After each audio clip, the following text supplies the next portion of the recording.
Selamat datang di KPP Kembangan.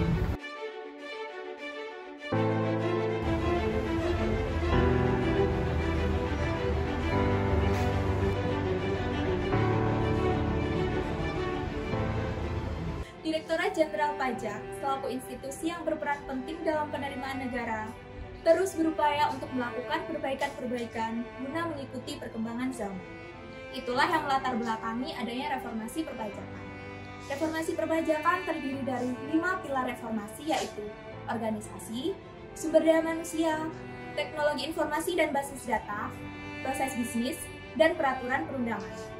Tujuan utama reformasi perpajakan adalah untuk optimalisasi penerimaan negara dan pembenahan sistem administrasi perpajakan. Berikut testimoni pegawai KPP Pratama Jakarta Kembangan terkait dengan kondisi DJP saat ini dan harapan untuk DJP di masa depan. Direktorat Jenderal Pajak sebagai sebuah entitas yang ada di lingkup Kementerian Keuangan memang harus mensikapi kebutuhan masyarakat sebagai bagian dari dinamika pelayanan, dinamika kebutuhan dari kepegawaian itu sendiri, dan juga dinamika keseluruhan secara utuh yang ada di level Direktorat Jenderal Pajak.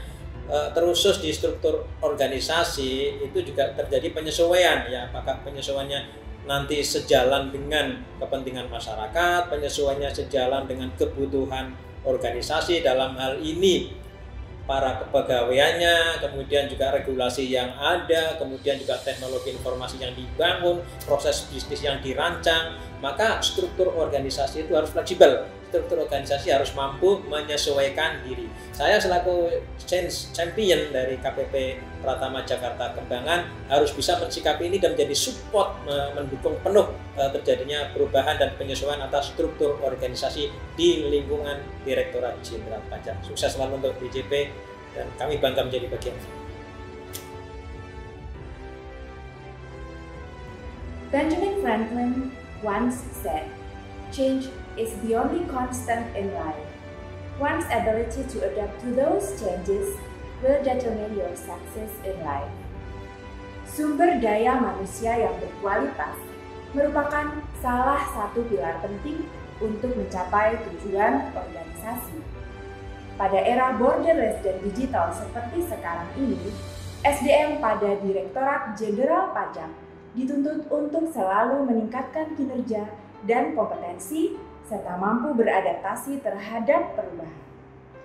Dalam rangka memberikan kinerja yang optimal, pegawai sebaiknya ditempatkan pada bagian yang sesuai dengan latar belakang pendidikan, keahlian, dan minatnya. Dan bagi pegawai yang memiliki kinerja baik, reward merupakan sarana untuk membangun semangat kerja pegawai. Salah satu bentuk reward tersebut, misalnya dengan adanya prioritas mengikuti manajemen talenta, konsistensi dalam lumbung karir, jabatan, serta pola mutasi yang lebih baik. Saat ini Direktorat Jenderal Pajak menggunakan SI-DJP dengan teknologi yang sudah tidak update dengan perkembangan zaman dan tidak mencakup keseluruhan proses bisnis yang ada di Direktorat Jenderal Pajak. Sehingga dibutuhkan banyak aplikasi pendukung seperti SI-DJP 9, Aportal, Aproweb, ALPP, dan lain-lain. Aplikasi-aplikasi ini belum saling terintegrasi.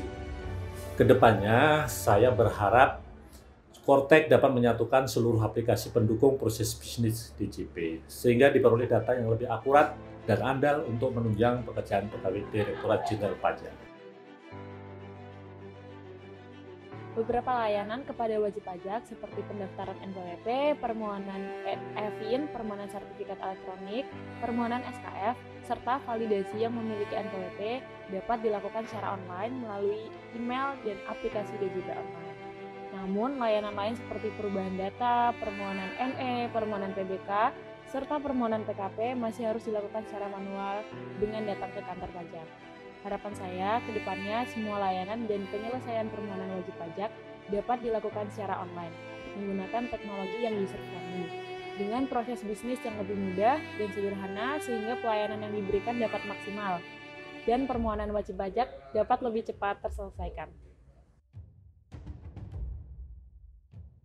Adanya Undang-Undang Harmonisasi Peraturan Perpajakan merupakan salah satu bagian dari reformasi perpajakan.